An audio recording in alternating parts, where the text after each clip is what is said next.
నమస్తే welcome to Telugu రాజ్యం. ఏదైతే తెలంగాణ రాష్ట్ర వ్యాప్తంగా సంచలనం సృష్టించిన కాళేశ్వరం ప్రాజెక్టు విచారణలో భాగంగా ఇవాళ జస్టిస్ పీసీ ఘోష్ కమిషన్ నేతృత్వంలో కాళేశ్వరం విచారణకు హాజరైన పరిస్థితి ముఖ్యంగా మనం చూసుకోవచ్చు. ఇక్కడ భారీ ఎత్తున ప్రజలు తరలి వచ్చినారు. అదేవిధంగా కేసీఆర్కి సంఘీభావంగా ఇక్కడ భారీ ఎత్తున ప్రజలు ఆయనకు మద్దతు తెలపడం అయితే జరుగుతున్న పరిస్థితి. ఇక్కడ కార్యకర్తలు, అభిమానులు, ముఖ్యంగా బీఆర్ఎస్ ఎమ్మెల్యేలు, మాజీ మంత్రులతో సహా ఇక్కడ బీఆర్కే భవన్ దగ్గర అయితే సందిగ్ధ వాతావరణం అయితే నెలకొన్న పరిస్థితి ముఖ్యంగా మనం చూడొచ్చు. ఏదైతే కేసీఆర్కి సానుకూలంగా కేసీఆర్ నాయకత్వం వర్ధిల్లాలని చెప్పేసి కూడా, అదేవిధంగా కేసీఆర్ కాళేశ్వరంలో ఎటువంటి తప్పు చేయదు అని చెప్పేసి కూడా ఇటు కార్యకర్తలు భారీ ఎత్తున నినదిస్తున్న పరిస్థితి. ఇటు సీఎం డౌన్ డౌన్ అని చెప్పేసి కూడా ఇటు కార్యకర్తలు భారీ ఎత్తున నినాదాలు చేస్తున్నారు. సో ముఖ్యంగా మనం ఒకసారి చూసుకోవచ్చు.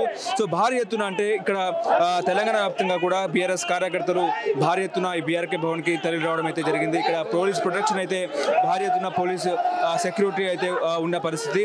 సో ముఖ్యంగా మొన్న ఈటెల రాజేందర్ హాజరయ్యారు, అదేవిధంగా హరీష్ రావు హాజరయ్యారు.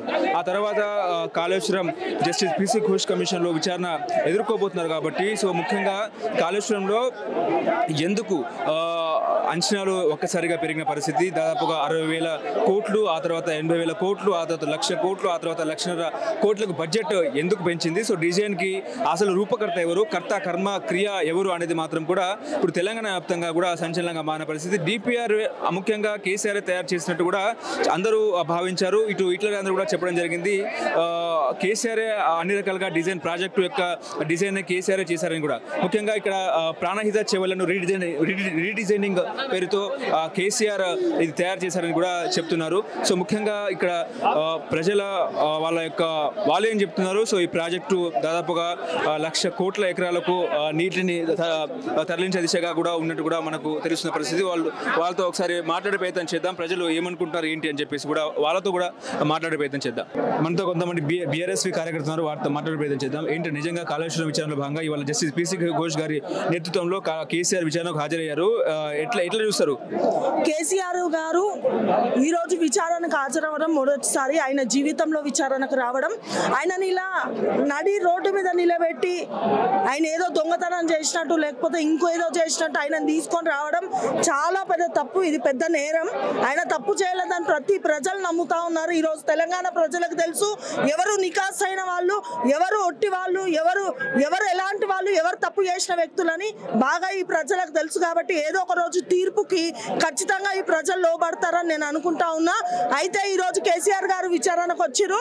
ఆయన తప్పు లేదు కాబట్టి గట్టిగా నిలబడి పోరాటం చేస్తాడు. ఆయనకు మద్దతుగా తెలంగాణ ప్రజలంతా క్రాడర్ మొత్తం కదిలొచ్చింది. ఈరోజు ఆయనకు మద్దతుగా ఈరోజు ప్రతి ఒక్కరం నిలబడతాం, ప్రతి ఒక్కరం పోరాడతాం. ఇందులో స్కామ్ జరిగిందంటారా కాళేశ్వరంలో? జరగలేదు. ఇంతకు ముందుకు కవిత గారి విషయంలో కూడా స్కామ్ జరిగింది, ఇంకేదో జరిగిందని బట్లం చేసిరు. కానీ ఎక్కడా ఏమి జరగలేదు. ఈరోజు కేసీఆర్ గారిని కూడా ఆ విధంగానే ముందుకు ఆ కూపిలోనికే లాగాలని చూస్తావురు కాళేశ్వరం విచారణలో. కానీ ఎట్లాంటి తప్పు ఆయన చేయలేదు, చేయడు కూడా. కేసీఆర్ అంటే ఒక చరిత్ర అంటే ఒక శక్తి. ఈరోజు తెలంగాణ ప్రాంతం ఇంత అభివృద్ధిగా, ఇంత ఒక నిలువ నీడలాగా ప్రతి మనిషి జీవితంలో ఉంది అంటే అది కేసీఆర్ గారు అని చెప్పుకోవచ్చు. రేవంత్ రెడ్డి బోన్లో కేసీఆర్ నిలబడ్డారా ఇవాళ? కేసీఆర్ గారు, రేవంత్ రెడ్డి గారు ఏమనుకుంటున్నారంటే ఇంకేదో చేసినాం, ఏదో అయిపోయింది, ఇంకా నేను తప్పు చేసి ఓటుకు దొంగ నోటు కేసులో నేను దొరికిన కదా, ఆయన కూడా అట్లే ఏదో ఒక తప్పులా ఆయన నిరికించి మనం నిలబెడతామని చూసిండు. కానీ ఆ బోన్లో నిలబడడానికి కేసీఆర్ గారు అర్హత లేని వ్యక్తి, తప్పు చేయలేడు కాబట్టి. ఆయన ప్రజల మనిషి కాబట్టి ప్రజల్లో నిలబడడానికి అర్హత కలిగిన వ్యక్తి కేసీఆర్. అర్హత లేని వ్యక్తి మన రేవంత్ రెడ్డి గారు. ప్రజల మంది ఇవాళ కేసీఆర్ దోషిగా నిలబడ్డారంటే ఏం చెప్తారు? ఆయన ఎక్కడ తప్పు చేశారండి? ఒక చిన్న లోపం ఆయనలో చూపెట్టండి, ఒక చిన్న పాయింట్. కేసీఆర్ గారు ఇక్కడ తప్పు చేశారు. కాళేశ్వరం నుంచి నీళ్ళు వదలడం తప్ప, పాడి పంటలు అభివృద్ధి పొందడం తప్ప, రైతులు బతకడం తప్ప ఏం నేరం చేసిండు ఈరోజు కేసీఆర్ సారు? ఏం తప్పు చేసిండని ఆయనలో మనం క్వశ్చన్ చేద్దాము, ఆయన విచారణకు తీసుకొస్తాము. ఆయన నలుగురిలో దోషిగా నిలబడదామని చూస్తున్నారు. ఆయన ఎంతమంది ఏం చేయాలని చూసినా 1000 మంది కేసీఆర్లు పుట్టుకొస్తారు. ఆయన ఒక్కరిని నిలబడితే 100 మంది 1000 మంది రాష్ట్రం మొత్తం కదిలేసి వస్తారు. నలుమూలల నుంచి ఆయనకు మద్దతుగా నిలబడుతుందని నేను తెలియజేస్తా ఉన్నా. ఆయన తప్పు చెయ్యడు. రాష్ట్రం కోసం పనిచేసిన వ్యక్తి, కష్టపడి చెమటోడ్చి తన రక్తాన్ని చిందించిన వ్యక్తి, తన సమయాన్ని చిందించిన వ్యక్తి, తన వ్యయాన్ని చిందించిన వ్యక్తి. ఈరోజు మరి కేసీఆర్ గారు తప్పు తప్పు చేసిందంటే ప్రజలు ఎట్లా నమ్ముతారు? ప్రజలకు తెలుసు ఎవరు తప్పు చేసింది ఎవరు తప్పు చేయలేదు. ఈ విచారణలు ఈ రోజు తేలిపోతుంది. అంటే ప్రజాధనం దుర్వినియోగం జరిగిందని చెప్పి కాంగ్రెస్ అంటుంది. సరే కాంగ్రెస్ అంటుంది కదా, చూపెట్టమనండి ఎక్కడ తప్పులు జరిగింది, ఎక్కడ దుర్వినియోగాలు జరిగినాయి, ఎక్కడ స్కాములు జరిగినాయి, ఎక్కడ ఏం జరిగింది అనేది ప్రజలను చూపెట్టమని చెప్పండి. లేదంటే కాంగ్రెస్ ప్రభుత్వాన్ని చూపెట్టమని చెప్పండి. ఒక్క తప్పు కేసీఆర్ గారి లోపల కనిపిస్తే మేమంతా ముందుకొచ్చి నిలబడతాం దోషులుగా. కేసీఆర్ అరెస్ట్ చేస్తే ఏంటి పరిస్థితి? కేసీఆర్ ని టచ్ చేసే ఈక కూడా ఎవడు వీకలేడు. అంతే, ఇది మాస్ వార్నింగ్. కేసీఆర్ గారిని ఈక కూడా ఎవడు వీకలేడు. కేసీఆర్ ని టచ్ చేసేదాము డిపార్ట్మెంట్ కానీ ఈ రాష్ట్రానికి కానీ నలుమూలల రాష్ట్రాలకు కానీ ఎవరికి కూడా లేదు. ఆయన కాలర్ మీద చేయొచ్చు చూపడమని మేమేం చేస్తాం అది కూడా చూస్తాం. కాళేశ్వరం విచారణలో భాగంగా ఇవాళ ప్రజల ముందు రేవంత్ రెడ్డి కేసీఆర్ ని దోషిగా నిలబెట్టే అవకాశం ఉందంటారా? లేదన్నా, యాక్చువల్లీ ఇదంతా వాళ్ళు ఇచ్చిన 6 గ్యారెంటీలు తప్పించుకోనికి అని చెప్పి ఏదో మందిని డైవర్ట్ చేయడానికి అని చెప్పి వీళ్ళు కాళేశ్వరం అని ఫోన్ ట్యాపింగ్ అని ఇటువంటి అన్ని అక్విజేషన్ తీసుకొస్తారు. కానీ అందులో ఒకరు కూడా ప్రూవ్ చేయలేదు. కాళేశ్వరంలో ఏముందన్న ఏడ తప్పు ఉంది? అది అంత పెద్ద ప్రాజెక్ట్, అసలు అంత పెద్ద ఇది ఉంది. అందులో ఏదో చిన్న మైన్యూట్ ఇష్యూని పట్టుకొని వాళ్ళు ఇంతగానం చేస్తున్నారు. కానీ అందులో చూపెట్టాల్సింది ఏం లేదు. ప్రాబ్లం ఏంటంటే పబ్లిక్కి అది ఎంత పెద్ద ప్రాజెక్టో అవగాహన లేకపోవడం వల్ల, దాంతో మనకు ఎంత ఫాయిదా అవుతుందో తెలియకపోవడం వల్ల ఆడ ఎన్ని బ్యారేజీలు ఉన్నాయి, ఎన్ని పిల్లర్లు ఉన్నాయి, ఎన్ని చెక్ డ్యామ్లు ఉన్నాయి, ఎన్ని టనల్లు ఉన్నాయి, ఎన్ని గ్రావిటీ ఇవి ఉన్నాయి, ఇవన్నీ తెలుసుకోకుండా ఏదో 2 పిల్లర్లు కుంగినంత మాత్రాన అది పెద్ద స్కామ్ అయిపోయిందని దాని పెద్ద భూతంలా చూపెట్టి పబ్లిక్ అటెన్షన్ డైవర్ట్ చేయడానికి తప్ప అందులో ఏం లేదు. కేసీఆర్ నిజంగా అరెస్ట్ చేసే అవకాశం ఉందా? కేసీఆర్ని అరెస్ట్ చేస్తే మొత్తం బగ్గుమంటుంది అన్న. అసలు కేసీఆర్ అరెస్ట్ చేసి అన్న మాటనే దూరము. అట్లాంటి ఆలోచన వస్తే ఇప్పుడే చూడండి, మీరే చూడొచ్చు. జస్ట్ కమిషన్కి పిలిస్తేనే ఇంతమంది స్వచ్ఛందంగా వచ్చారు. ఏంది ఏదో పార్టీ మీటింగ్ అని చెప్పింది కాదు, ఇది అని చెప్పింది కాదు, వేలాది మంది వచ్చారు ఇక్కడికి. అదే అటువంటిది కాళేశ్వరం అసలు గొప్ప ప్రాజెక్టు కట్టి తెలంగాణలో నీటి సమస్యలు లేకుండా మనం ఎంత తీసుకున్న దానికి కేసీఆర్ మీద ఏమన్నా అక్విజేషన్ పెట్టి ఏమన్నా చేయాలనుకుంటే యావత్ తెలంగాణ ప్రజలే తిరగబడతారు. అప్పటిదప్పుడు గవర్నమెంట్ కూలిపోయిన ఆశ్చర్యం లేదు. అటువంటి పరిస్థితి వస్తుంది. అంటే ఇప్పుడు నిజంగా కాళేశ్వరంలో స్కామ్ జరిగిందని మీరు అనుకుంటున్నారా? లేదన్నా, జరిగితే ప్రూవ్ చేయాలి కదా. ప్రతిదీ అక్విజిషన్ అంటే ఇట్లా అయింది, ఇది ఎట్లుండదు అంటే మేము బట్టగాల్చి మీ మీద ఇస్తాం, మీరు దాన్ని ప్రూవ్ చేసుకోండి అన్నట్టు. ఈ డైరెక్షన్ లో వీళ్ళు ఇచ్చిన 6 గ్యారెంటీలు పక్కన పెట్టేసి వీళ్ళు చెప్పింది వీళ్ళే సార్ట్అవుట్ చేసుకుంటారులే అన్నారు తప్ప అలా రూపాయి కూడా అంత మంచిగా ప్రతి ఒక్క చిన్న లేమ్యాన్ కూడా అర్థమయ్యే విధంగా హరీష్ రావు గారు మన ప్రజెంటేషన్ ఇచ్చారు. రేవంత్ రెడ్డి బోనులో కేసీఆర్ నిలబడ్డారు అనేది చర్చ. ఏం బోన్ అన్న? అట్లా అంటే రేవంత్ రెడ్డి ఫస్ట్ బోన్లు ఉన్నాడు. ఓటుకు నోటు కేసులు ఆయననే లోపడి ఉన్నాడు. ఆయన అవన్నీ ముందు చూసుకొని తర్వాత వేరేల గురించి మాట్లాడాలి. ఇది కాళేశ్వరం అన్నది దేశం గర్వించదగ్గ ప్రాజెక్ట్. దాన్ని కొంతమంది మీడియా కూడా అటెన్షన్ ఇవ్వక మేజర్ నేషనల్ పార్టీస్ దీన్ని రీచ్ తగ్గియడని చెప్పి దీన్ని ఎక్కువ సర్క్యులేట్ చేయకుండా దాని ఇమేజ్ టార్నిష్ చేయడానికి ఇవన్నీ చేస్తున్నారు. కానీ అందులో మామూలుగా ఇప్పుడు ఎక్కడెక్కడైతే ఊర్లలో మన రిజర్వాయర్ల నుంచి కానీ పోచంపాకర్ రిజర్వాయర్ నుంచి కానీ ఎక్కడెక్కడ నీళ్లు పోతున్నాయో అక్కడ ప్రజలకు అర్థమవుతుంది కాళేశ్వరం ఒక విశిష్టత ఏంటన్న. బీఆర్ఎస్ పార్టీ పని అయిపోయింది, ఇక తట్టబుట్ట సర్దుకోవాలని కాంగ్రెస్ అంటుంది. పని అయిపోతే ఇంతకన్నా మాట్లాడి ఎందుకు చేస్తున్నారు అన్న? పోలీసు వాళ్ళు మొత్తం క్రైమ్ రేట్ మీద పక్కన పెట్టి సోషల్ మీడియా యాక్టివిస్ట్ని అరెస్ట్ చేయడము, బీఆర్ఎస్ పార్టీ లీడర్లను అరెస్ట్ చేయడం, నాయకుల మీద హౌస్ అరెస్ట్ చేయడం, మొత్తం ఫోకస్ అంతా బీఆర్ఎస్ పార్టీ మీదనే ఉంది. మళ్ళీ మొత్తం యావత్ తెలంగాణ తెలుసు, తెలంగాణలో ప్రతిపక్ష పార్టీ ఏదైనా ఉంది అంటే అది బీఆర్ఎస్ పార్టీ. మిగతా అన్ని కాంగ్రెస్ మిత్రపక్షాలే. బీజేపీ అయినా చేయి మిలాయించి నడుస్తారు, వాళ్ళ బడైపోయి చోటపోయి వాళ్ళ నడుస్తూనే ఉంటుంది. తెలంగాణ హక్కుల గురించి కొట్లాడే ఏకైక పార్టీ తెలంగాణలో ఉన్నది ఇప్పుడు బీఆర్ఎస్ పార్టీ మాత్రమే. కేసీఆర్ ఫామ్ హౌస్ లో పడుకోబెట్టిందే కాంగ్రెస్ అంటుంది. ఫామ్ హౌస్ లో అనుకుంటే మరి అట్లనే వదిలేచ్చుగా, మరి ఎందుకు ఇంతగానో భయపడుతున్నారు? కేసీఆర్ మాట లేనిది రేవంత్ రెడ్డి స్పీచ్ ఉండదు. అది ఏ డయాస్ అయినా కానివ్వండి, స్కూల్ పిల్లలైనా కానివ్వండి, ఏ ఇనాగ్రేషన్ ప్రోగ్రామ్ అయినా కానివ్వండి, ఫస్ట్ అయినా మాట్లాడేది కేసీఆర్. మరి కేసీఆర్ ఫామ్ హౌస్ లోనే ఉంటే మరి మీకు అంతగానో భయం ఎందుకు? దేని గురించి మరి మీరు అంతగానో ఇది అవుతున్నారు?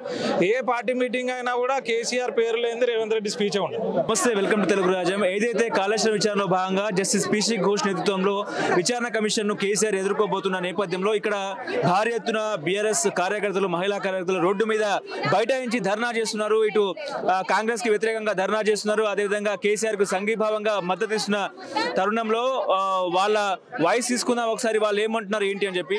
ఎందుకమ్మా ఇక్కడ రోడ్డు మీద ఎందుకు ధర్నా కూర్చున్నారు? కాళేశ్వరం పొంగిందని ఇక్కడ రోడ్ మీద వచ్చి కేసీఆర్ కోసం ధర్నా చేస్తున్నామండి. కేసీఆర్ మంచి పనులు చేసిండు, ఎలాంటి అపాయం చేయలే. కాంగ్రెస్ వాళ్ళు ప్రతి ఒక్కటి ఇస్తాను, ప్రతి ఒక్కటి దొంగ పని చేసి ఈ కాంగ్రెస్ ప్రాజెక్ట్ అదేంటి కాళేశ్వరం ప్రాజెక్ట్ వలన 1000 ఎకరాలకు నీరు అందుతుంది. ఈ కాళేశ్వరం ప్రాజెక్ట్ ఇచ్చిపెట్టి ప్రజలకు చేస్తాన్న 6 వాగ్దానాలు ఎక్కడ అవి అమలు చేయాలి కదా.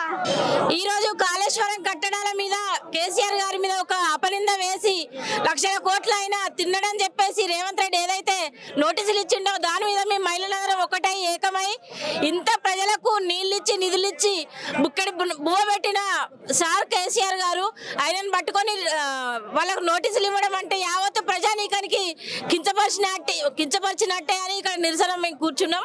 నిజంగా కాళేశ్వరంలో స్కామ్ జరిగిందని చెప్పేసి కాంగ్రెస్ అంటుంది. వాళ్లకు పాలన శాతగాక ఇచ్చిన ఏవైతే 6 గ్యారంటీలు 420 హామీస్ ఉన్నాయో అవి నెరవేర్చలేక పరిపాలించిన చేతగాక పక్కదో పట్టించడానికి ఒక అటెన్షన్ పాలనతోని ఆయన ధోరణియే కరెక్ట్ కాదు. కాబట్టి ఆయనకు పాలన చేత కాకుంటే పక్కకు దిగండి, రాజీనామా చేయండి. ఈ రోజు బుక్కడి బువ్వ ఇచ్చి కేసీఆర్ గారు ప్రజలని ఏదైతే పథకాల పేరుతోని ప్రజలకు బువ్వను అందించిండో అందుకే ఈ రోజు ఇంతమంది ధర్నాకి రావడం జరిగింది. యావత్ ప్రజానీకంతో సహా మహిళలను కూడా వచ్చాము మేము. ఇప్పుడు రేవంత్ రెడ్డి బోన్ లో కేసీఆర్ దోషిగా నిలబడ్డారు అనేది చర్చ, నిజమేనా? రేవంత్ రెడ్డి అనేటోడు ఒక బోను కాదు కానీ ఒక ఆయనే దొంగ. అయినా ఏదన్నా అంటే ఢిల్లీకి 25 సార్లు పోయి వస్తాడు, సంచులు మోసుడు, అక్కడ వాళ్ళ అధిష్టానానికి ఇవ్వడం తప్ప ఆయనకి ఇక్కడ ప్రజలను చూసుకొని మా ప్రజలని అమాయకుల్ని చూసి 6 గ్యారంటీల పేరుతోని అమాయకత్వాన్ని చూసి ఆసరా చేసుకొని ఆయన ఇక్కడ చీమలు పెట్టిన పుట్టలో పాము దూరినట్టు చేసి ఇక్కడ కేసీఆర్ గారిని విమర్శిస్తున్నారు తప్ప ఆయనకు పాలన అనేది చేత కాదు. తులం బంగారం వచ్చిందా? తులం బంగారం లేదు, కనీసం మహిళలకు కళ్యాణ లక్ష్మియే లేదు. కాబట్టి కేసీఆర్ గారే ఈ తెలంగాణకు శ్రీరామ రక్ష. మాకు కేసీఆరే కావాలి, కేసీఆర్ పాలనే కావాలి మాకు. కాంగ్రెస్ పాలన బాగుందా? కాంగ్రెస్ పాలన అంటేనే అది కమిషన్ల పాలనగా రేవంత్ రెడ్డి తీర్చిదిద్దుతున్నాడు. తెలంగాణలో అక్కడ ఒక సీటు కోసం తప్ప ఒక 1 మంత్ అయినా సీటు మేము చదువుకోవాలి, మేము కుర్చీ చూసుకోవాలి, అవన్నీ సమకూర్చుకొని మేము కుర్చీలో కూకముందే బామర్ద్దరు కలిసి నా వెంట పడుతున్నారు అని చెప్పిన రేవంత్ రెడ్డి గారు 2 సంవత్సరాలు కావస్తుంది. మీరు ఇంకా కుర్చీకి చదువుకోవడం, పొందుపరచుకోవడం అవన్నీ ఇంకేం కావట్లేదా? మీకు పరిపాలన చేత కాకుంటే పక్కకు ఉండండి. కానీ బువ్వ పెట్టిన కేసీఆర్ మీద నిందలు వేస్తే ఊరుకోము. ఎందుకంటే కొట్లాడి తెచ్చుకున్న తెలంగాణను అంతే కాపాడుకుంటాం. మేము పావులను తోలి పారేస్తాం, చీమలం అయ్యి కేసీఆర్ ని ఎట్లా చేయాలో అట్లా చేస్తాం అంతే. మిమ్మల్ని కోటేశ్వరం చేస్తాను రేవంత్ రెడ్డి. మహిళలని కోటేశ్వర్లు అంటే అది అంత ఆయన నోటికి ఏదొస్తే అది తాళం లేదు, బుర్ర లేదు. ఆయన నోటికి ఏది దోస్తే అదే. మహిళలను ఫ్రీ బస్ అని పెట్టి చికలు అత్తా కోడలు కలిసి కొట్టుకునే పరిస్థితి. ఈ రోజు భార్యలు భర్తల దగ్గరికి పోయే పరిస్థితి కూడా లేదు. విపరీతంగా ఒత్తిడయ్యి చికలు బట్టి కొట్టుకొని నరుక్కుంటున్నారు. అసలు ఇజ్జత్ పోతుంది, మహిళల ఇజ్జత్ తీస్తున్నారు రేవంత్ రెడ్డి. ఎందుకు ధర్నా కూర్చున్నారు? ధర్నా కాదు ఇది, మా కేసీఆర్ కు సంఘీభావం తెలపడానికి, మద్దతు తెలపడానికి మాత్రమే. ఏదైతే ఆంధ్ర పెత్తందారుల నుంచి ఏదైతే మా గోస తెలంగాణ బిడ్డలు అరిగోస పడుతున్నారని ఆనాడు నీళ్లు నిధులు నియామకాలని చెప్పి నెత్తినెత్తుకొని పదవిని తుంగలో దొక్కి పదవికి రాజీనామా చేసి తెలంగాణ నినాదం ఎత్తుకొని తెలంగాణ రాష్ట్రాన్ని సాధించి ఏదైతే నా తెలంగాణ బిడ్డలు గోసపడుతున్నారని చెప్పి కాళేశ్వరం ప్రాజెక్టు పెట్టి తెలంగాణ నలుమూలలో నీళ్లు ఇచ్చిన ఘనత కేసీఆర్ది. ఆ నీళ్లు ఇచ్చినందుకు ఈ రోజు కేసీఆర్ కి నోటీసులు ఇవ్వడం, ఏదైతే విచారణకు వస్తున్నారో తెలంగాణ కేసీఆర్ కు మద్దతుగా మేము ధర్నా అంటలేము, మా కేసీఆర్ కు మద్దతుగా నిలవడానికి మాత్రమే ఇక్కడికి రావడం జరిగింది. కాంగ్రెస్ పాలన బాగుందా? ఏం కాంగ్రెస్ కాంగ్రెస్ పాలన 2 సంవత్సరాల నుంచి ఒక్క నిధులు లేవు. వాళ్ళ జేబులలో కమిషన్లకు వాళ్ళే కొట్టుకుంటారు. మాకు డెవలప్మెంట్ లేదు, ఏది లేదు. 2 సంవత్సరాల కాలంగా ఎక్కడ అభివృద్ధి అక్కడే నిలిచిపోయి ఆగమాగమై అందరూ అస్తవ్యస్త ఆగమాగమవుతున్నారు జనాలు. తులం బంగారం వచ్చిందా? తులం బంగారం ఎక్కడ? ఇచ్చే 1,00,000 మా కేసీఆర్ పెట్టిందో సరిగ్గా అమలు చేస్తలేడు. ఇంకా తులం బంగారం ఎక్కడ ఇస్తాడు? 2,500 వచ్చిందా? ఏది రాలేదు అసలు. మొత్తం ఒక్క పథకం కూడా కరెక్ట్ రాలేదు. ఫ్రీ బస్ పెట్టారు కదండి. ఫ్రీ బస్సు పెట్టి ఏం లాభం? ఇవాళ బస్సులు పెంచింది నిన్న చేసిరు, బస్సుల కిరాయి ఛార్జీలు పెంచిరు. ఎందుకు ఫ్రీ బస్సు పెట్టి? ఎవరికి? మగవాళ్ళు మీరు సీట్ పెట్టి ఎవరైనా కొనుక్కుంటున్నా మగవాళ్ళని అడగండి. ఫ్రీ బస్సు వల్ల ఉపయోగం లేడీస్ ఎవరు చెప్పలేరు. ఆల్రెడీ ఇప్పటికే కొట్టుకొని సంసారాలు ఇడిపోతున్నాయి. ఇందిరామిల్లు వచ్చింది కదా. ఇందిరామిల్లు ఎవరికి? కేసీఆర్ కొన్ని లక్షల డబల్ బెడ్రూమ్లు కట్టి కూడా ఒక్కటి కూడా మాకు మేము, ఎందుకంటే సోషల్ మీడియా చేసుకోలేదు, ప్రజలకు మేలు చేయాలని చేసిండు తప్ప ఏది స్వలాభాల కోసం చేయలేడు. ఇందిరామిల్లు ఎక్కడొచ్చిందని మొన్ననే అనౌన్స్ చేసిండు. ఎప్పటి నుండి ఆయన సోషల్ మాధ్యమాల ఈ రోజు అనేకంగా పెడుతున్నారు మా కేసీఆర్ రేవంత్ రెడ్డి ఇల్లు ఇచ్చిందని. ఏడిచ్చిండు? లక్షల ఇల్లు ఇచ్చినా మా కేసీఆర్ బయట చెప్పుకోలేదు. అది మా గొప్పతనం. అది కాదండి, మిమ్మల్ని కోటీశ్వరం చేస్తారట కదండి. కోటీశ్వరుడు ఎక్కడ? కూడు లేకుండా చేస్తున్నాడు. మాకు కోటీశ్వరుడు ఎక్కడ చేస్తాడు? ఆయన కూడు లేకుండా చేస్తున్నాడు మా బతుకులకి. మొత్తం రోడ్డు పాలు చేస్తున్నాడు. అనవసరంగా మన మహిళలందరినీ రోడ్డు పాలకి ఇస్తున్నాడు ఈ రేవంత్ సర్కార్లో. 6 గ్యారెంటీలు బాగున్నాయా? 6 గ్యారెంటీలు వస్తే కదా. 6 గ్యారెంటీలు ఇప్పటికైనా బుద్ధి తెచ్చుకొని సోయి తెచ్చుకోమని జై తెలంగాణ ముఖ్యమంత్రి తెలంగాణ కోసం కొట్లాడిన కేసీఆర్ ఈ రోజు రాష్ట్రం సాధిస్తే తెలంగాణ ముఖ్యమంత్రి మాకు రావడం సిగ్గు అనిపిస్తుంది. ఇప్పటికైనా బుద్ధి తెచ్చుకొని ఈ 2 ఏళ్ల పాలనలో ఏదైతే 6 గ్యారెంటీలు 420 హామీలు ఉన్నాయో అవి నెరవేర్చి ప్రజల మన్ననలు పొందాలని మనస్ఫూర్తిగా కోరుకుంటున్నాను. మార్పు బాగుందా? మార్పు చాలా బాగుంది. మా ప్రజలు ఇప్పుడు కూడా ఓటేస్తే మళ్ళీ చెప్తారు మార్పు స్టార్ట్ అవుతుంది. ఇప్పుడే మళ్ళీ మార్పు స్టార్ట్ అయింది. ఇది కేసీఆర్ కి సంఘీభావంగా తెలియజేయడానికి మేము కూర్చున్నాము. కేసీఆర్ దోషిగా నిలబెట్టారా రేవంత్ రెడ్డి? లేదండి, ఇది కమిషన్ల పాలన కాబట్టి కేసీఆర్ మీద నిందలేయాలనుకుంటున్నారు. ఎట్లా ఉంది కాంగ్రెస్ పాలన? బాగుందా? ప్రజలే బుద్ధి చెప్తారు త్వరలో, ఇది మేము చెప్పక్కర్లేదు. తులం బంగారం వచ్చిందా మీకు? అదే అండి, ప్రజలనే అడగాలి. తెలుసా, ఉరికించుకుంటూ కొడతారు తెలంగాణలో ఆ చెప్పినోడికి. అది కాదు, ఇప్పుడు మిమ్మల్ని కోటీశ్వరం చేస్తారట సీఎం. అదే అండి, ఇక్కడ మహిళల్ని కోటీశ్వరం చేస్తా అని అబద్ధం చెప్పిండు, ఇప్పటి వరకు చేయలేదు. ఏం లేదా? మీకు 2,500 వచ్చిందా? లేదు. అన్ని 420 హామీలు, మేనిఫెస్టో హామీ ఒకటి కూడా నెరవేర్చలేదు. అన్ని దొంగ హామీలు చెప్పారు. ఇంద్రమిల్ వచ్చిందా? ఎవరికి రాలేదండి. మరి మార్పు అన్నారుగా. అదంతా వాళ్ళు అబద్ధాలు చెప్పి రావడం జరిగింది. ఫ్రీ బస్ ఇచ్చారుగా. ఫ్రీ బస్ మహిళలకి గొడవలు పెట్టడానికి ఇచ్చాడండి. అంతే. ఓకే. అంటే ఇప్పుడు కాళేశ్వరంలో స్కామ్ జరిగిందా జరగలేదా? ముమ్మాటికి జరగలేదండి. వాళ్ళు ప్రభుత్వాన్ని యూటర్న్ చేసుకోవడానికి అలా చెప్తున్నారు. హలో, తెలుగు రాజ్యం ఛానల్ చూస్తున్నారా? సామాజిక రాజకీయ జీవన చిత్రణే తెలుగు రాజ్యం. అతిశయోక్తులు అసత్యాలు ఉండవు. రాజకీయ కోణం కాదు, ప్రజా కోణమే కొలబద్ద. తెలుగు రాజ్యం వీక్షణ మీ ఉత్తమ అభిరుచికి నిదర్శనం.